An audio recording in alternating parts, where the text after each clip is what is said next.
Welcome everyone. I know that we still have a couple of friends and colleagues who will be joining us momentarily. This is Tuesday, always the slightly heavier traffic day. I guess it's the day everyone is definitely in and out of work. But that's always a good economic sign in this country, so we're very happy if you have to be late for a good reason. Welcome to the Zovighian Public Office. For those of you who don't know me, my name is Lynn Zovighian, and I'm very happy to be co-hosting all of you with our friend Habib Ephrem, president of the Syriac League.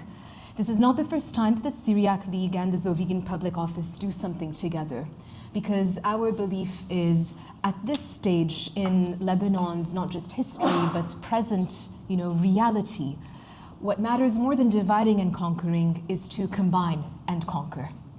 And so welcome to all of you here today. It's a privilege to have you. We have a very special guest with us today, and how wonderful that one person can be the convening power that brings everybody here to this table. Nadine, welcome back to Beirut. Thank you. It really is a privilege to have you. You and I have worked so closely together over the last 7-8 years, and it has been a joy, but also it's never been so hard. Yeah. And finding people with not only the right minds but the right hearts is a major resource in deficit. Mm-hmm. Let's put it this way. And so we wanted, Habib and I, to host Nadine, not to necessarily hear from Nadine as much as giving the opportunity for Nadine to hear from all of you.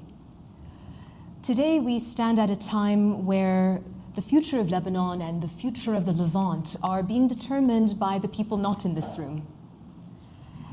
And this imbalance of power can never play in anyone's favor.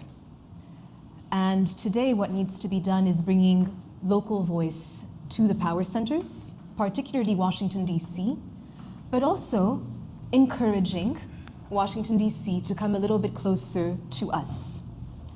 And what we want to do is make that as easy as possible.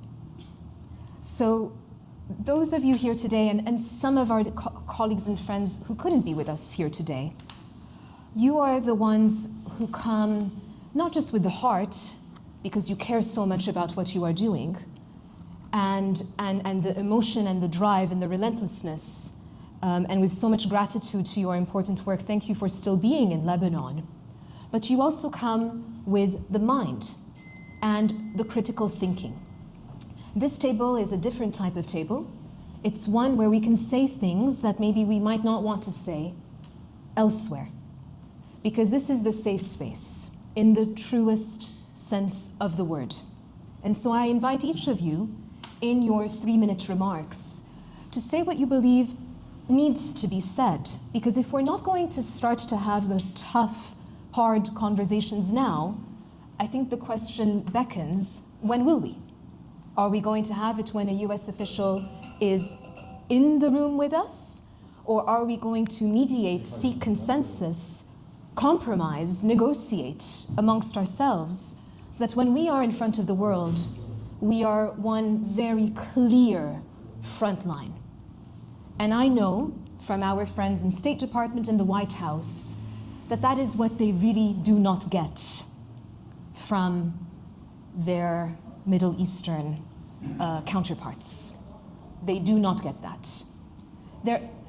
They actually get that from our southern neighbor, and very persistently and consistently so.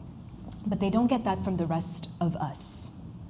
So if I may encourage you, be honest, speak your mind, but also, where you can, make the ask. When I was working on Capitol Hill, I was trained by one of the finest masterminds, a staunch, longest-serving Republican who had so much love for deep listening on all sides, former Congressman Frank Wolf, who brought Nadine and I together so many years ago. And he trained me to say, Lynn, if you can't make the ask, you can charm all you want. You can be a perfect orator. You can say what everyone would expect you to say and even give surprises along the way to keep everyone glued to you.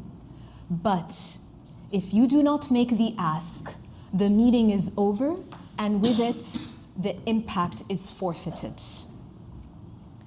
And so my young 19-year-old self, 20 years ago, picked that up to the best of my ability, and I wanted to bring that advice from Washington, D.C. here today. So to the extent that we can, make the ask, because we invite you to have full courage and full voice to do so. Good afternoon. We will begin, and I would love to, I know everybody received Nadine's biography. I've distributed it around, but Nadine, I want to introduce you differently. Okay. I want to introduce you as the person that I have experienced, as a mentor, as a partner, and as a moral auditor. Thank you. Because you collect the data, and you take it in raw form, and you do not judge. You deeply listen. You are patient with your observations, which invites everybody to be a truth teller with you. And from there, you have established yourself as one of the most credible voices, mediators, and authorities on Capitol Hill. Every congressional desk that I go to says, Lynn, I know you're in the space. I must connect you with Nadine. Oh, don't you worry, I'm already connected with Nadine. Same with all the senators we know, same with the White House staff, from one presidency to the next. So welcome again to Beirut, and the floor is yours to offer us your first intervention. Thank you so much, and thanks for coming. I'm really looking forward to hearing from all of you, which is, I want to hear from you, I think, more importantly than me share with you. But in context, as some of you know, I had the opportunity and the honor of serving on the U.S. Commission on International Religious Freedom, and as chair my final year.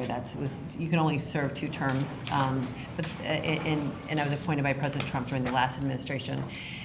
And USCIRF is a independent bipartisan government agency in the United States. It makes recommendations to the President, Secretary of State, and Congress. So it gave me this opportunity. I think I did a dozen trips in my first year, and official government delegations hosted by the embassies. And as I was telling one earlier, sharing with someone here, that at first we were all about the government meetings. I want to go to Myanmar, meet with all the government officials. I want to go all these different countries I went to. And then after a while, you started realizing that the jewel meetings were the civil society ones.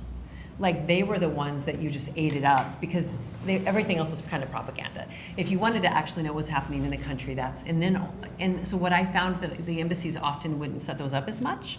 So I would often come back in my own capacity to meet with the civil society, so I could actually hear what they thought of what was going on versus the elites. And someone told me, we did a hearing in Congress when I was chair of USCIRF on the Fragility Act, and I remember just laughing at each of the recommendations from our experts was, the U.S. needs to stop only talking to people that speak English.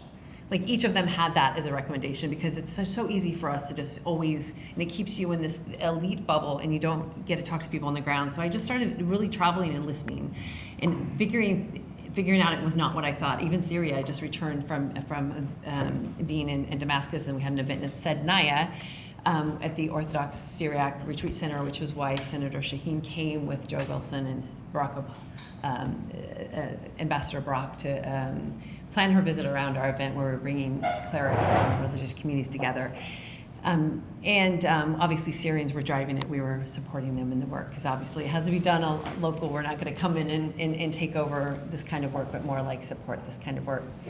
But the one thing I wanted to set the table with is, to me, the USCIRF is the best reporter of religious freedom globally, because the State Department, they make recommendations to the State Department for what countries should be countries of particular concern or special watch list countries because of their religious freedom violations.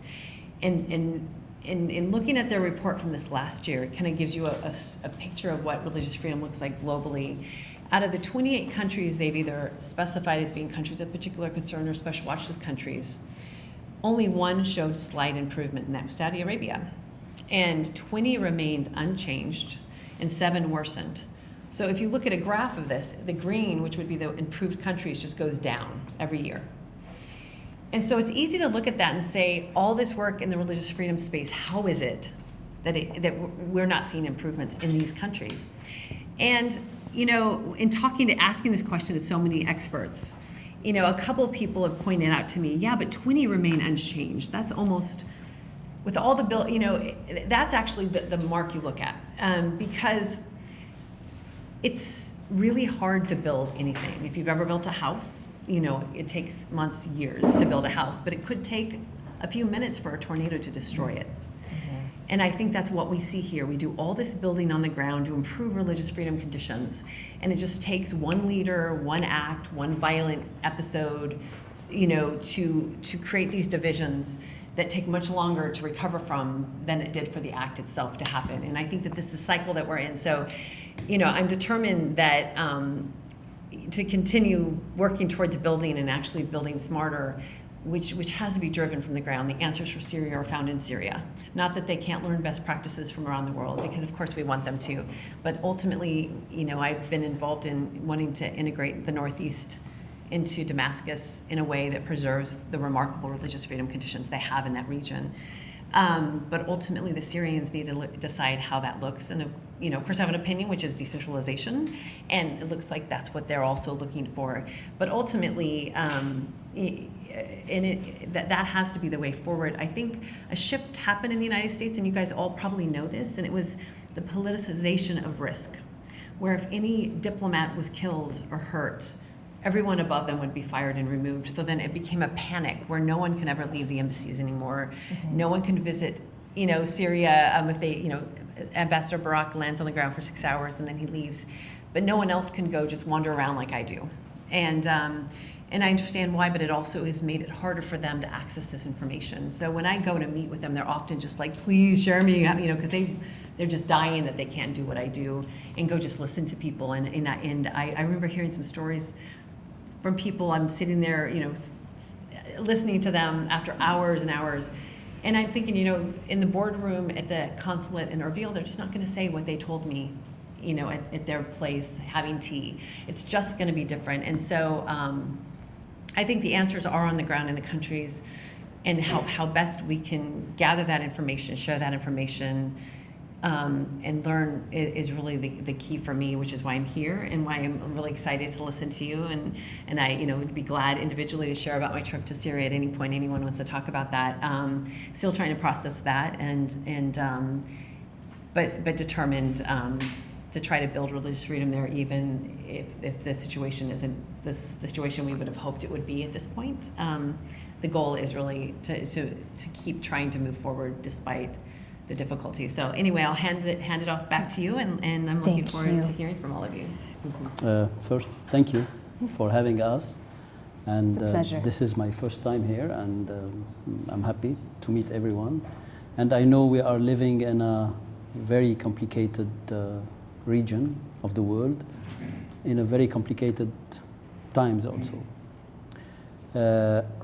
First, as Lebanese, we do believe that we need this diversity in the Middle East.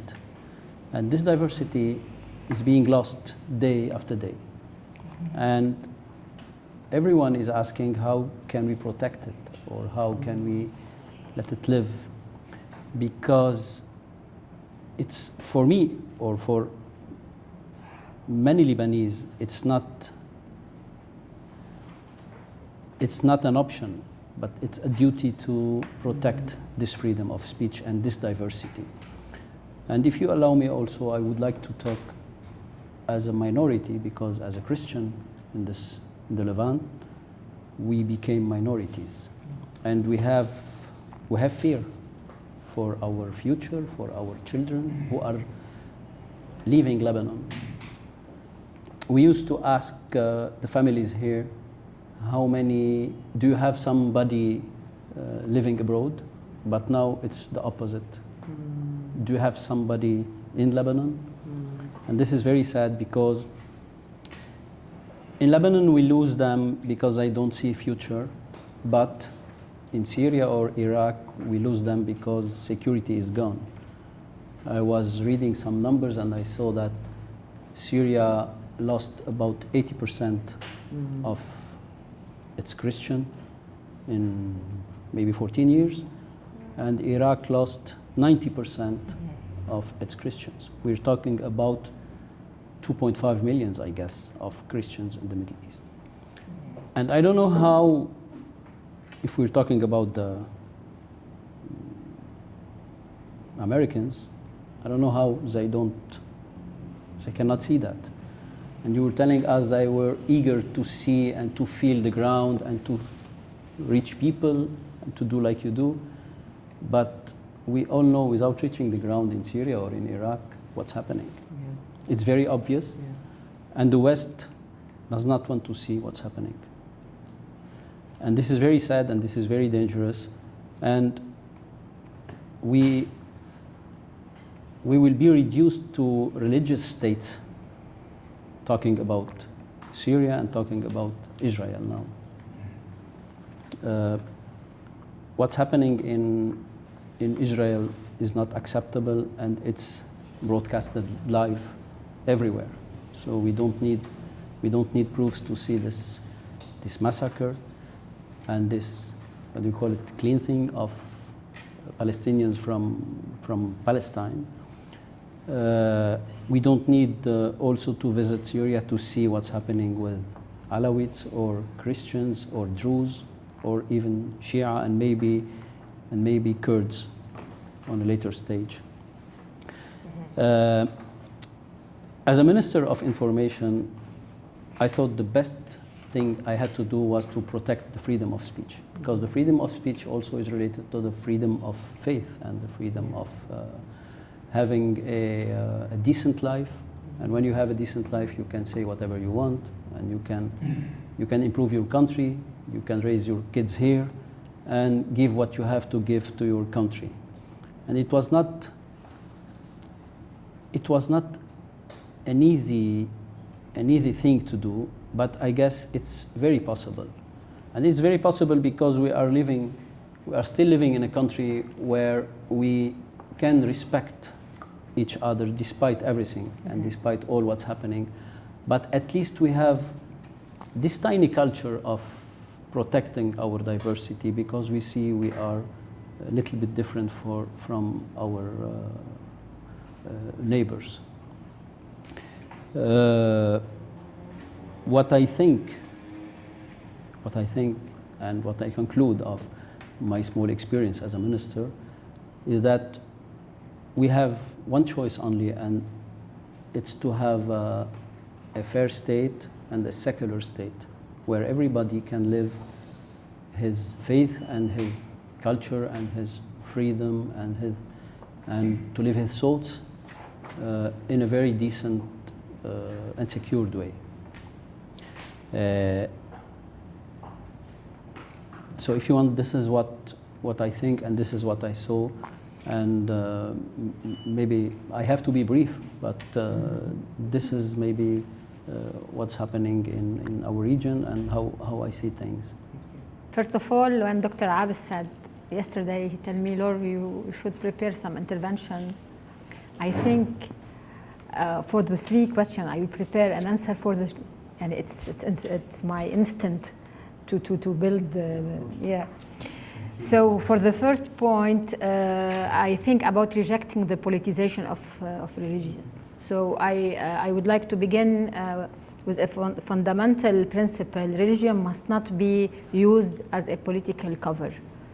When religion is, its feeling is like instrumental, it's not justify political practice. The people lose the trust of the institution when the religious insert her meaning. And the second point, it's equal citizenship as a cornerstone. So from our experience in Middle East Council of Church, it's not enough to speak about more tolerance. What is truly required is equal, how to build a really equal citizenship in both law and practice. This means that fundamental rights but be protected without discrimination and without double standard. What I mean here, it's so clearly about, I talk about Palestine and about Syria. The right to believe, the right for free expression, and the right to full participation in public life.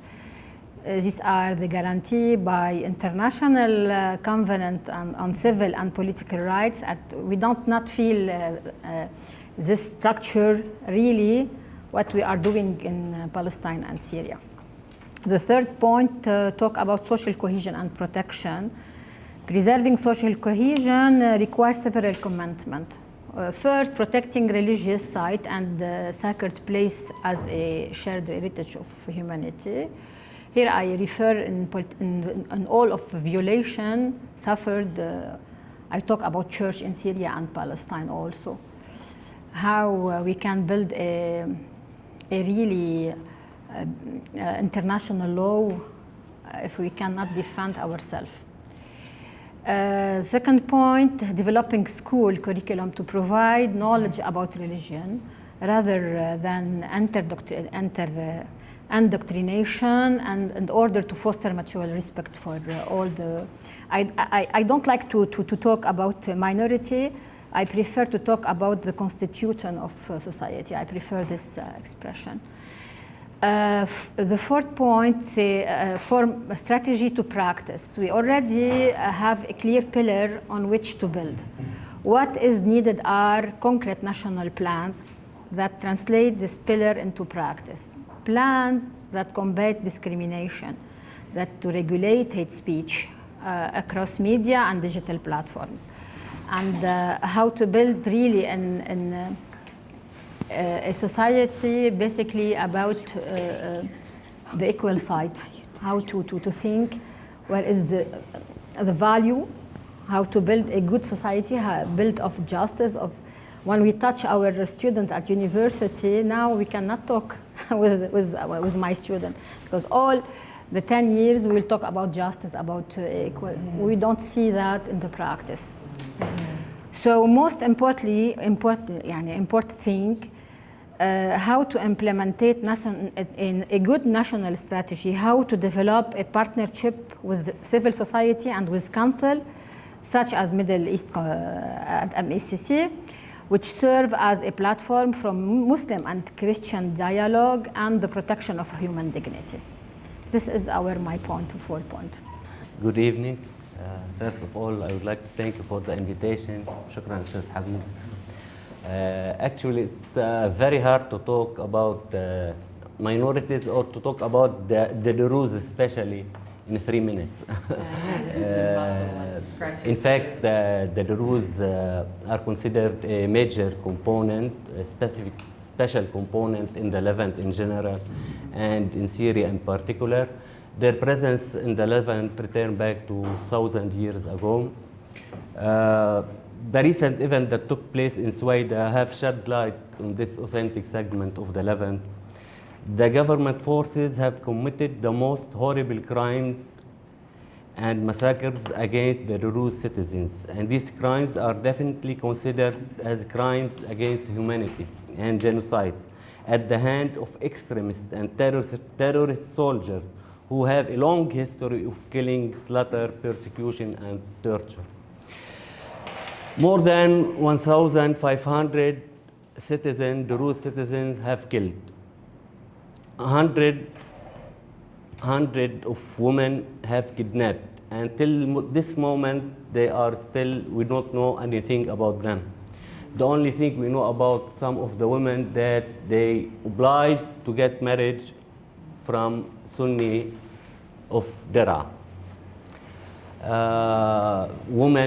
Comes the Sunni community in Saida, and in Hasbaya region, they are around 100, 140. Then comes the Druze community at the end. So let's take the focus to the Christian community. The Christian community, it happens that since the year 1500, since the Prince Fakhreddin, they have been settled there in South Lebanon for the reasons of Prince Fakhreddin Al-Ma'ni Al-Kabir. But we have been living there since 500 years, but we are, as I have started, a special case between the Christians of Lebanon. So we are suffering, we have been massacred, we have been accused of being collaborators with Israel, and whatever you can imagine of all kinds of suppression. But what am I surprised about when I approach the case of my community in South Lebanon? This stubborn psychological situation of those Christians. They have never left in Ain Ebel, in Ermeish, in Al-Mashab.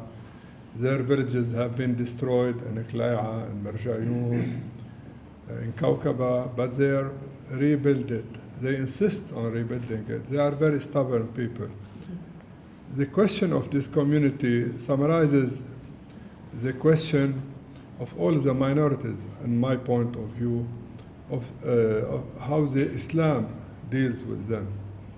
The point is, and this is maybe late envoy, American envoy to the Middle East, Mr. Barak, who is of a Lebanese origin and who was supposed to understand the Lebanese dilemma better than this, let's say, this approach. He should not have spoken about giving Lebanon to Syria or asking the Syrians to regulate the Lebanese system. He should have spoken in another way of organizing this pluralistic societies.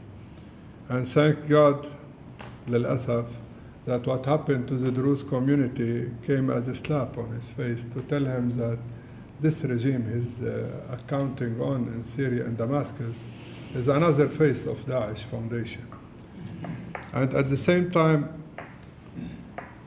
the question is, as one of our friends, Antoine Saad, said it, the question of the minorities and the freedom of the minorities in the Middle East, it must not be addressed to the Christians or the Druze.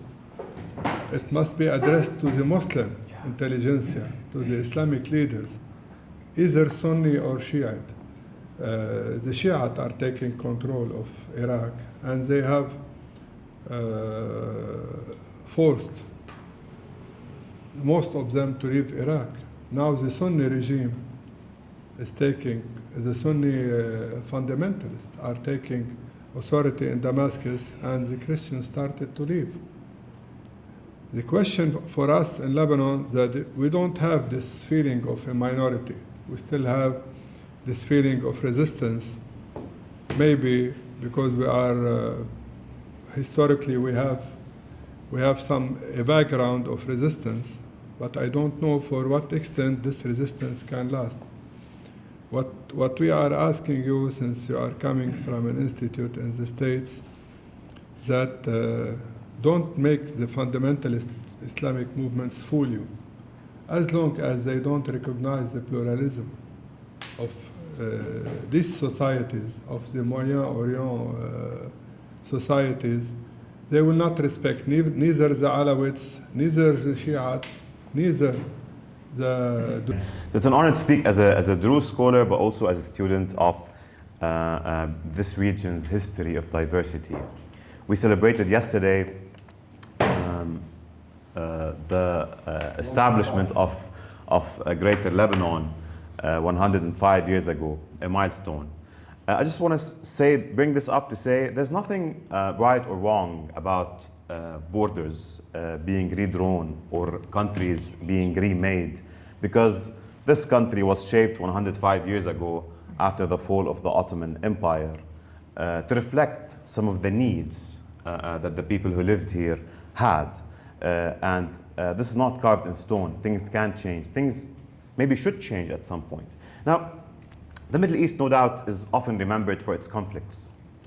Yet there's a deeper truth in the Middle East, and that is pluralism. The Middle East is very diverse. From Baghdad to Beirut, from Aleppo to Jerusalem, ethnic and religious communities have lived side by side, as you said, for centuries. And therefore narratives become more important than the truth at times. What do we tell people? How do we convey what we believe in? And I believe that this mosaic of diversity is not, well, it's not certainly a burden, but it's also not a heritage. It's a resource. It's something that we can build on. However, diversity survives only when freedom of rights are protected equally. Minorities in this region do not need charity. They need guarantees of citizenship, dignity, and safety. And preserving this requires three commitments, in my opinion. Equal citizenship, as has been mentioned. Our societies must go beyond treating minorities as guests, tolerated under the majority's rule. And I disagree with our fellow here that within every context there's a majority and a minority. It's not about whether the groups are minorities in the region. I disagree with you. In every context there is a majority that is stronger in a sense than the other group. And therefore, rights should not be tied to individuals, rights should be tied to individuals as citizens, not based on their sex, their ethnicity, or religion. When we access education, jobs, or justice, depending on our identification, on our group, we plant the seed of exclusion and violence. True equality before the law is what transforms diversity from a source of fear into a source of trust. The second commitment required, pluralism as strength. We need to understand that there's strength in pluralism, and that diversity is not something, it's not a weakness that we need to manage. It's the strength that we need to embrace. We need to understand how to work together. The third pillar is collective responsibility. The protection of minorities is not only the responsibility of minorities. It falls on the majorities in the region to guarantee that the smallest community has the same dignity as its largest. Because when one group's freedom is eroded, the freedom of all becomes fragile. Majorities and minorities alike must recognize their future as inseparable. And that requires shared institutions, not sectarian dominance. These commitments require dialogue, irrespective of how people want to resolve the conflict. Whether through decentralization, or federalization, even separation, whatever the solution is, this requires dialogue. And dialogue is also to break the politicization of religion. It's to break the politicization of identities, but also that the dialogue needs to be open, honest. People need to take responsibility for their actions. They need to accept accountability. And then we build institutions that can honor this by practice. As a political psychologist who studies violence, I feel people at heart miss an important fact. Every action, and I dare say on almost all settings, is an act of conflict resolution. Even actions that are as animalistic as killing another human being is in fact an act of conflict resolution. I'm trying to end a conflict, right? Now, violently. This is the difference. So once we understand this, we understand that it's important to remind ourselves of a major or important psychological human factor. We're always trying to end conflicts. We're always trying to resolve conflicts. The question becomes, how do we transform this conflict resolution from being violent to being non-violent? Okay? Finally, as a Druze, I know that survival comes not only from defending one's own group. And Dr. Faisal did a good job there. But from insisting that the system is built in a way where groups can coexist. Because I believe the test of a society is how it treats the few, not the many. Thank you. Yes, hello, my name is Dr. Hayat El-Hariri, without doctor, and actually I'm an academic researcher and political analyst, and when I did my PhD in history a few years ago, I was fascinated by how sectarian we are in Lebanon. I already know this because, as my colleague said, our region, our countries are shaped internationally by global Western powers to be that way. And today we are facing the results and repercussions of this creation. That is a source of, it's rich, it's beautiful, but it showed that there is a serious question. Today, or serious problem. Today I feel that we are all minorities in Lebanon. I'm a Sunni and I feel that I'm a minority because we are living in a region that is facing a fascinating, or also in a negative way, spread of hate speech, sectarianism. We are not talking anymore in Lebanon about accountability, about reforms. We all always hearing a dialogue or discourse about federalism, about sectarianism, about independent minority rules, while we should be talking about addressing the problem and finding solutions in one state. For example, today, when I see countries like the US supporting jihadists to rule Syria, and actually with the, we are seeing these massacres against the minority, I understand the fear of the minorities, but also I feel that I'm threatened since we are both Sunnis, but this is not the true religion and this does not represent us. So in one way, there is a problem in the system of Lebanon, talking about Lebanon. I used to dream or believe in one single state.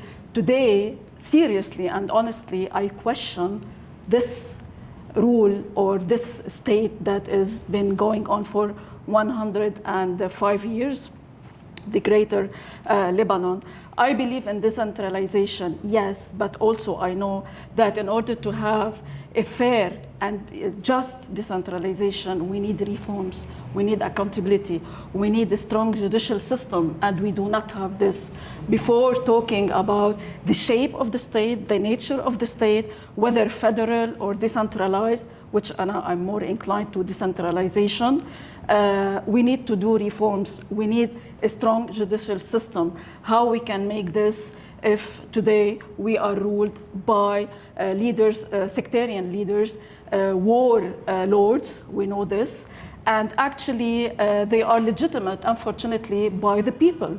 So yeah, there is a responsibility upon us as Lebanese because we are part of the system, and because in the parliament we do not implement our role as to hold accountable these leaders. However, the parliament, for example, the elections in the parliament, they are used as toll for support, for sectarian support. However, it should be done to hold accountable this leader or the representative of this party and that party. But also I do know that since we are countries that are shaped by global powers, by Western powers, and now we have you here with us, I want to ask you, what do you want from this region? Because I do not believe that you are not aware of this religious division in the region. And I don't think that you are not aware that an example like Ahmed al-Sharia will rule in a secular way and will protect the minorities okay, I hate this minorities, or there is Lebanese word that I really hate. Yeah, there is a Lebanese word I really hate, we use it in media, which is mukawwinat, components. Yeah, there is a serious problem of citizenship in this country, and unfortunately, it's became also in Syria.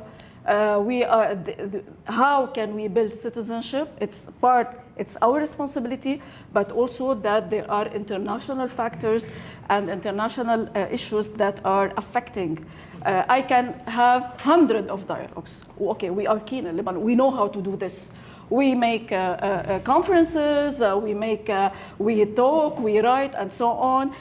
We dance together, and whenever there is one serious and political issue, we all turn sectarian entities, and this is sad, because especially in Lebanon, I think we had to be beyond this.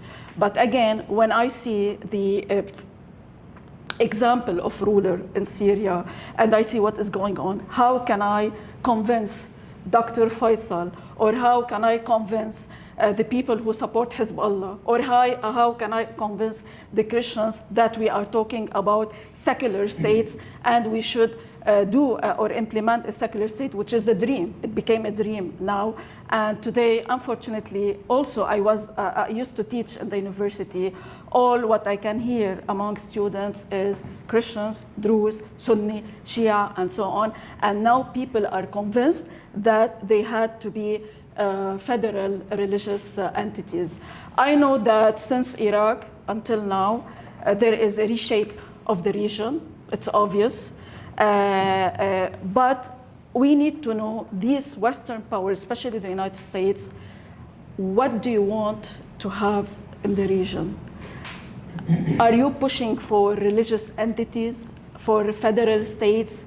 And then we can discuss how we can solve this problem, because I think, honestly, that one of the problems of this US administration, they want to make deals, they want to make mediations and reconciliations, but they forget, intentionally, I believe, about the real source of the problems and about the nature of this region. So in general, how we can address, how we protect, we need citizenship. We need to implement the rule of law. In Lebanon, we have rule of law, but we don't implement it because there is a problem with the leaders who are running this country. I don't know how, because as a citizen, I cannot say that I count on the international community to impose sanctions. This is not Lebanese, this is not national.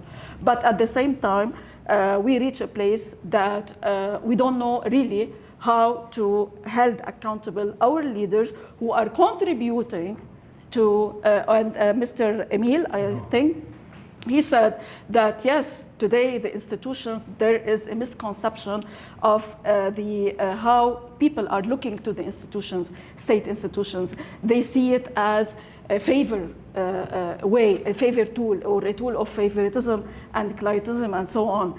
And they believe that it is a tool for sectarian basis and sectarian leadership. So there is a problem. We need to reform again, or to shape again, or to define what is citizenship, state of law. But this, in order to be done, the state has a responsibility to hold accountable, to start holding accountable, to tell the people that there is law and we can implement it, and to reform state institutions. Then we can see with the international community, what do they want for this region? Are you pushing through the example of Ahmed al-Sharia and through supporting and calling and focusing on the minorities and the right of minorities to have a divided region based on confessional entities, or a state in the real term where all the minorities and all the religions, they live under the rule of law? Thank you. Quickly, I cover Syria and Lebanon, and I covered Syria very closely in the past 14 years, and of course I cover my country. Honestly, these days I feel like, as Lebanese, we are like frogs in boiling water. Just it's the idea of the resilience, and whatever you tell me, like it's resilience, I hate this word, because we're not supposed to be resilient. We're supposed to ask why we have this. Why again? Why are you here again? Why you live in the United States, and then if you don't have water in your house, just you talk and you ask and you shout, why I don't have water? Yeah. Here, we always have alternatives, which I don't like it. Just why we have alternatives for everything. We have alternatives for water. We have alternatives for electricity. We have alternatives for our crisis. this is not acceptable. And this is also applies in Syria. I'm just afraid for the Syrians as well. It's going to be the same thing, you know. So actually, I have a serious fear these days about Lebanon, because I'm afraid that Lebanon will be like a museum, like just, you know, years you will come and you will see like, oh, once upon a time there was Lebanon here, because just it's eating us, and it's like something. And now we have a serious fear of like Lebanon could be dissolved, because Lebanon it's like small, but actually in the past, like our parents used to tell us from the songs of Fairuz, Lebanon is beautiful. We have the tabbouleh, we have the hummus. It's not only about hummus and tabbouleh. It's not Lebanon is not hotel. Lebanon is a citizen. You live, you suffer, you live in it. You know, because this is also, it bothers me a lot. You know, especially, you know, like we have people coming from abroad. Lebanon is great. No, it's not great. Let's face it. Okay, Lebanon has its issues, and we should face them. This is our problem. We haven't faced our problems in a very, you know, like, you know, open way. So, and actually now I'm just asking, like, giving, like, from Dr. Hayat, like, I'm asking about the powerful countries, and especially the United States. I want to answer them, dying to answer. What you think Lebanon's role these days? Because years ago, Lebanon has a role of, like, just, I don't know, like, it has the most important port, airports, like, you know, but how the United States thinks Lebanon should be now? What's our role these days? Because really, I'm raising this question. I'm raising this concern. It's the first time I have serious fears of, like, we're losing Lebanon. Yes. We're losing Lebanon if we're gonna stay like that. Just as you know, like the minority is suffering. I'm coming from majority, and my majority should protect the minorities. But I feel weak. How can I support the minority if I'm weak? You know. So, you know, what is Lebanon's role? Does the United States think, like, you know, because actually we're hearing things that, well, in the future we might see that Lebanon. Why we need Lebanon? It's giving us troubles. Why would we need this country? And this is very serious, you know. And given that now with all happening, and actually, if you look backward in history, cities can be vanished, but you know, borders could be changed, you know. So why not Lebanon? Why not? You know, this is very serious, you know. Like this is exactly. It's not like, you know, and especially these days the crises are changing. It's not about, you know, the crisis or shooting or shedding or like Christians hate the Muslim hate. No, it's not. It's more than this. So just we are afraid. It's just we will all the sects in Lebanon will find ourselves on a boat, and then, you know, somewhere. Thank you. I'm just usually I'm optimistic, but, you know, I cannot, you know, I can't play this optimism. And my observation is that dialogue is usually possible between people who have a certain intellect and have a certain level of education and are attached to something related to their land, their families. That represents probably 20-30% of the population. So the anxiety and the fear that Dr. Makary mentioned and some others, that doesn't come from here. It comes from the 60, 70, 80% remaining of the Lebanese population and some other places that are driven and are religious hardliners. These are the people that, if anything, I would say, Dr.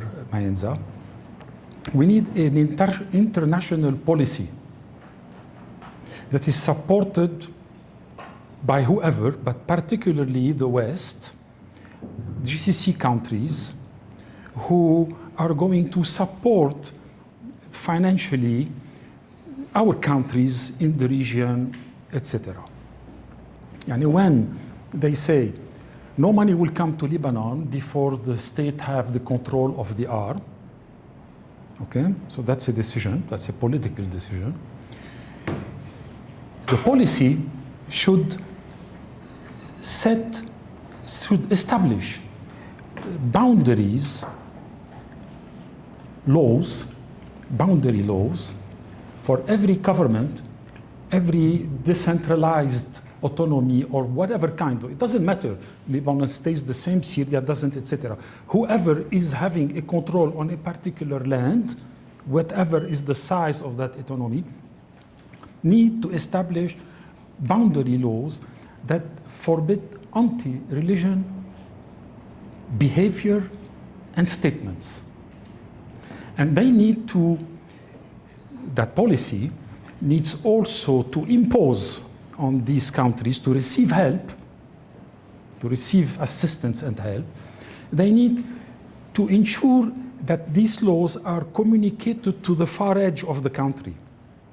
Because today, students, should they go to school, may have access to that level of communication that will be distributed by the schools.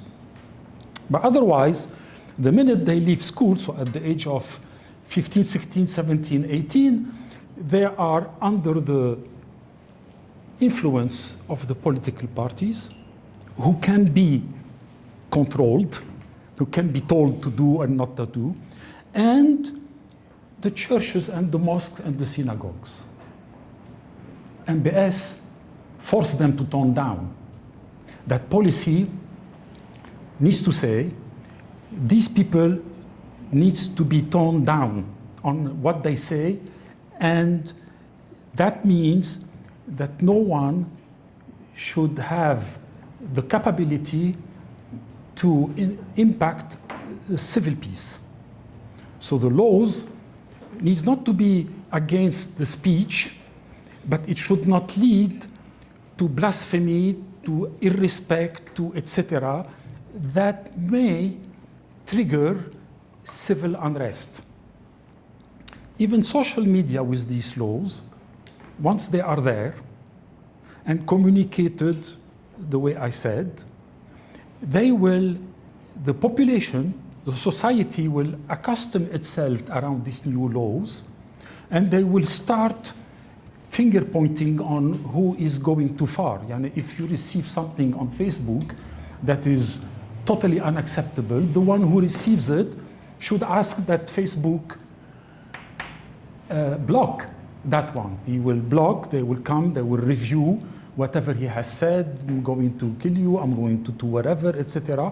And they will block. And the whole mentality and this whole free hands that the political parties and the religious hardliners have now will be toned down. These laws needs to come with punishment and the stick. Punishment and the stick. Thank you. When I speak here, I speak on my own behalf, not as an advisor to the president. So these are my personal thoughts on the issue that we are discussing. There is a joke, Nadine, that with the more we are having dialogues, roundtables, conventions, prayer breakfast, IRF meetings, which is very good, but we're seeing more genocides happening, more people taking, like our friends saying in Syria now, or in Iraq before, or in Sudan, or in Nigeria, all over the world. So where's the problem? So the more we talk, we thought when in 1945 we had the Universal Declaration of Human Rights that there is an end of wars, and that we learned a big lesson that human rights and should come first, but this is not happening. Okay, one, I want to emphasize, I think Dr. Ramzi said it clearly too, the Middle East, Nadine, does not consist of one nationality, or one religion, or one sect, or one people, or one language, or one race. Our region was diverse even before the formation of its countries and nation states in the last century. Its people must have the right to a free and dignified life, not only to religious freedom, but to participate in national decision-making, not only to go to a church or to a mosque or to a khilwi. There are no minorities in the Middle East. Any religious community that is a majority in one place is a minority in another place. Sunnites are a minority in Iran and Iraq. Shiites are a minority in the Gulf, and your good friends, the Kurds, are a majority in their region in Iraq, but there are minorities in Iraq, in Syria, in Iran, and in Turkey. The absence of democracy, freedom, human rights, principles, and the growth of terrorism are now earmarks of the Middle East. Which ideology would triumph? Which face of Islam? Which meaning of Arabism? Irrespective of what minorities will do, maybe they will all flee to go to the West, but irrespective, how do we stop the bloodshed? How do we find a solution to the Palestinian issue that has been pending since 1948? How do we keep pace with the times? These are deep questions that shake the conscience of all the peoples of this region. Will Sykes-Picot collapse? Will we have new borders? But to which direction? New states, greater or smaller? We're hearing about greater Israel, greater Turkey, greater Kurdistan, and greater Iran. And at the same time, we're talking about many states for small sectarian. So which way are we leading? Which way the West would want to take this part of the world? Some would say for the minorities, do not fear, but fear is already here. We see, we're not imagining fears. We're living it. The scales of dangers and massacres since Saifo in 1915 and even before, but I'm going into recent history. The Ottomans against the Armenians, the Syriacs, the Chaldeans, the Assyrians, to Simil, 1933 in Iraq, to ISIS in Mosul, Nineveh, Khabur, ISIS, the slaughter of bishops, kidnapping of the 2 bishops that no fate is still unknown, even with the new regime in Syria. Why they don't tell us what was the fate of these people? If the old regime killed them or kidnapped them, let's know. To the latest atrocities in Hwaida and in the Sahel in Syria. So we're seeing genocide this 2025 with our own eyes. But as I feel, there is no worries in the West.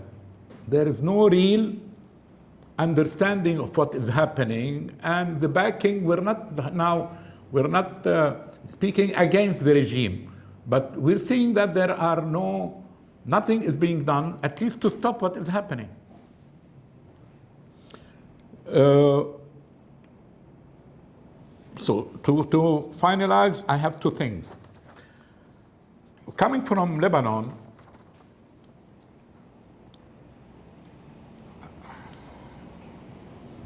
I cannot, despite all our failures, and I admit this system has its own failures, and the corruption in our system, I need to know that my country is the last beacon in the Middle East. The only place, Nadine, the only place where Christians and Muslims equally share political power and governance.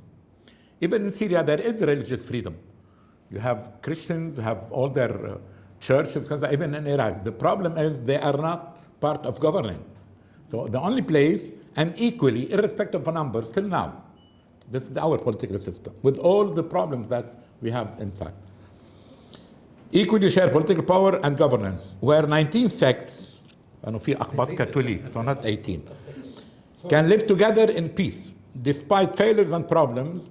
And this is the only place in the Arab world, you can do that in Turkey too, where you can change your religion without fear and practice your religion or even your atheism without restrictions.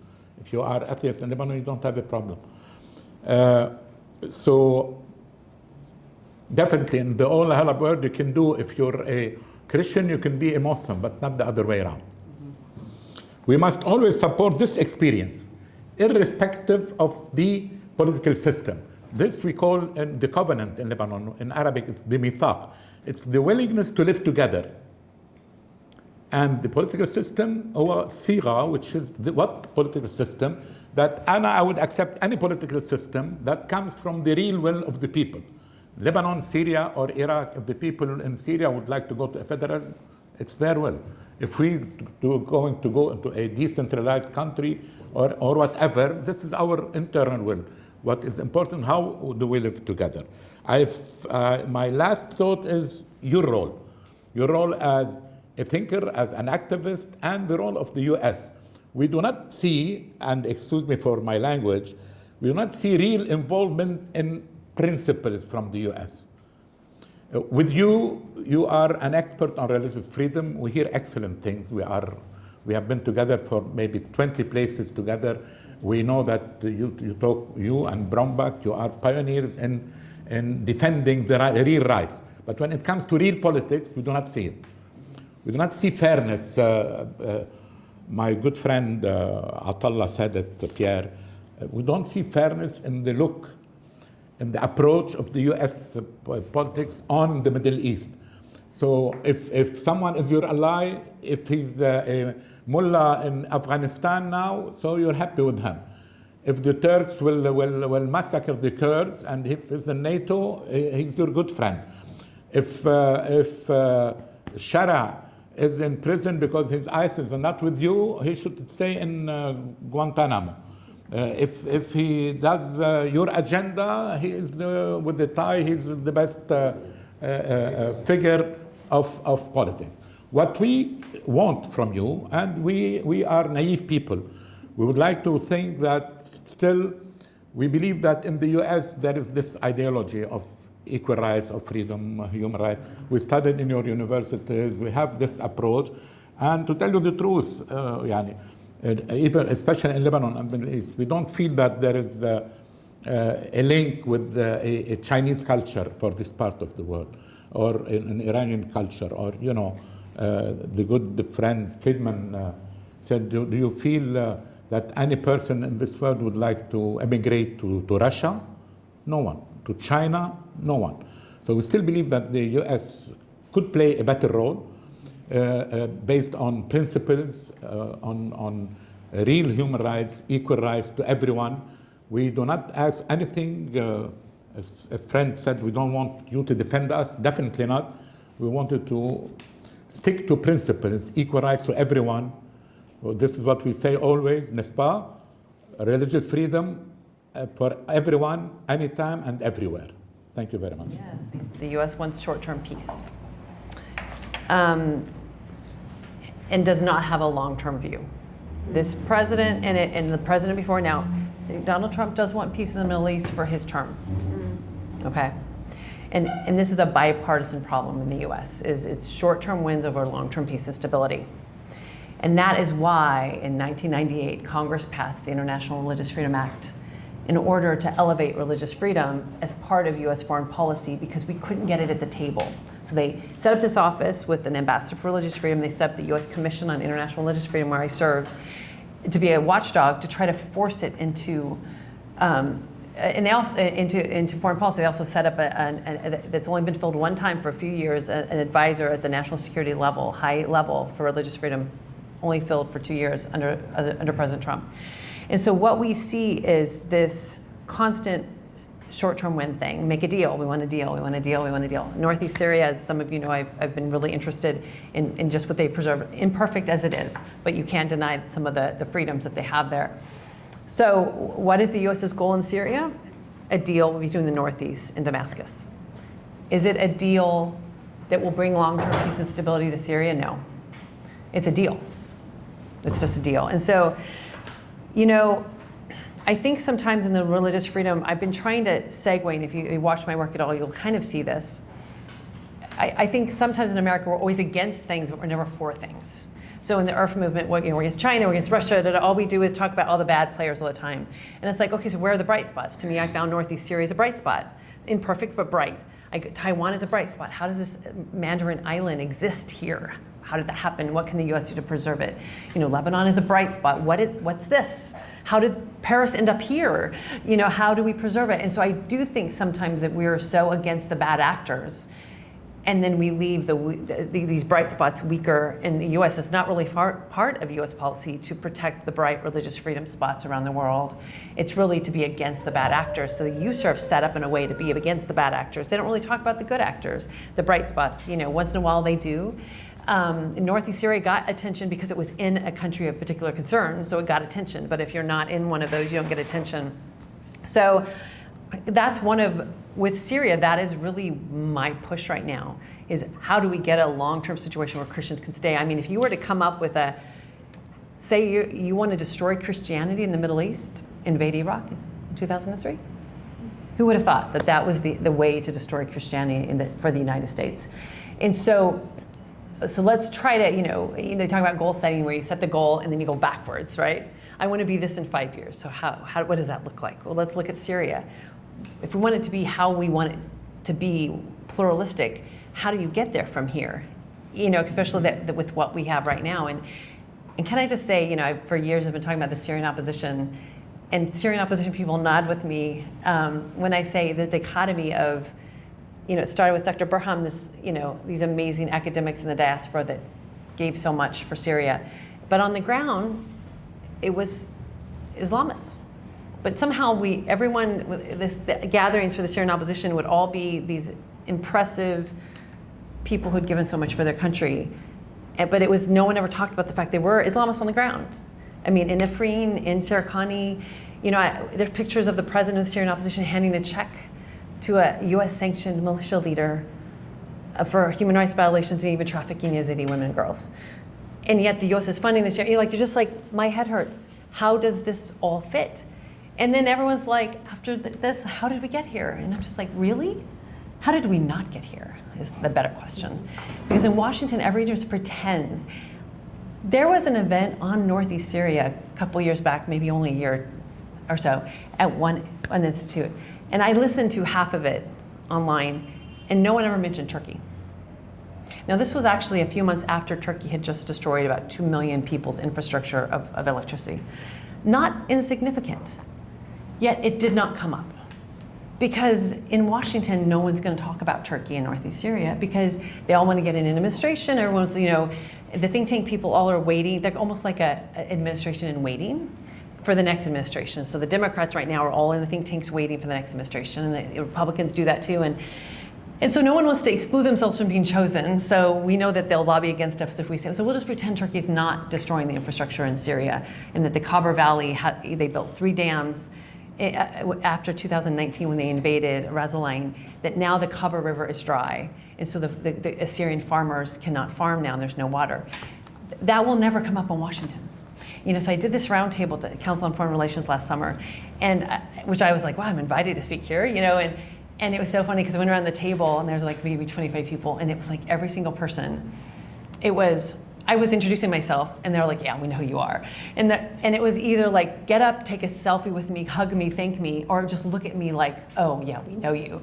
And then some of the people, frankly, from Turkey came in with some of the people, from a certain think tank, and they all just were like kind of hostile looking at me. And I was just like, wow, like you either hate me or you love me, but there is no one that's indifferent, because they came in and most of them work with countries that have opinions. And so it just affects that's Washington. So people don't just come in with ideas, and I had nothing to lose because I don't want a job in the administration, and I'm not funded by a country, and I've never taken money from a Kurdish organization, a Kurdish government, or anything Kurdish. And I never did at USERF even work in religious freedom. I did domestic work so that I had no conflict of interest. So the US has got to change the way they're doing the Middle East, because we cannot, that is what I'm trying to push with Syria, is a long-term win, not a short-term win. But there's very little appetite, and it's a heavy lift. So I hope that helps to give you a little bit of my perspective. Thank you for staying for that so much. Oh, but can I just say one more thing? Equal citizenship. Everyone in Syria, that's all they want. The Christians said, all the minorities said, please don't just save the minorities. Don't make that don't make that the call. That call to action isn't save the minorities. The call to action is equal citizenship. And I love your in law and practice, right?